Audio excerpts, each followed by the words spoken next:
ক্রমশ অতি গভীর নিম্নচাপে পরিণত হচ্ছে এই দুর্যোগ।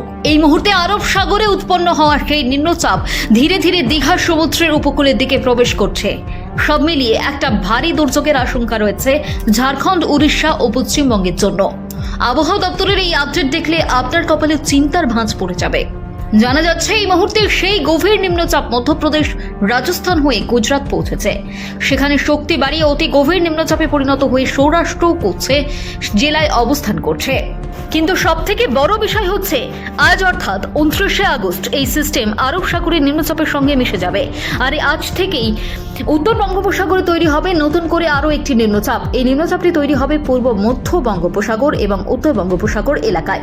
ইতিমধ্যেই এটি ক্রমশ উত্তর ও উত্তর পশ্চিম দিকে অগ্রসর হতে শুরু করেছে। শনিবারের মধ্যে এটি দক্ষিণ ওড়িশা ও উত্তর অন্ধ্রপ্রদেশের উপকূলে এগোবে। ওদিকে গাঙ্গেয় পশ্চিমবঙ্গ ও ঝাড়খণ্ডের উপর থাকা সুস্পষ্ট নিম্নচাপ এই মুহূর্তে মধ্যপ্রদেশ ও উত্তরপ্রদেশ সংলগ্ন এলাকায় অবস্থান করছে।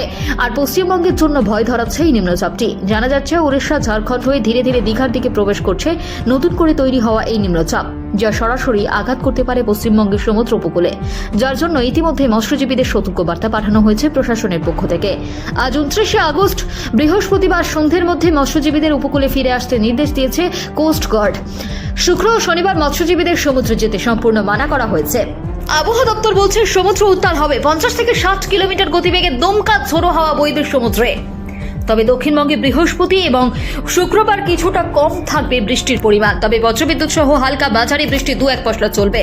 শুক্রবার বিকেল, বিশেষ করে শনিবার থেকে ফের বৃষ্টি বাড়বে। শনি ও রবিবার ভারী বৃষ্টির সম্ভাবনা থাকবে বেশ কয়েকটি জেলায়। ঝাড়গ্রাম, উত্তর ও দক্ষিণ 24 পরগনা, পূর্ব ও পশ্চিম মেদিনীপুরে ভারী বৃষ্টির সম্ভাবনা রয়েছে। উত্তরবঙ্গের পার্বত্য এলাকায় হালকা বৃষ্টির সামান্য সম্ভাবনা থাকবে। বজ্রবিদ্যুৎ সহ বৃষ্টির সম্ভাবনা সব জেলাতেই থাকবে।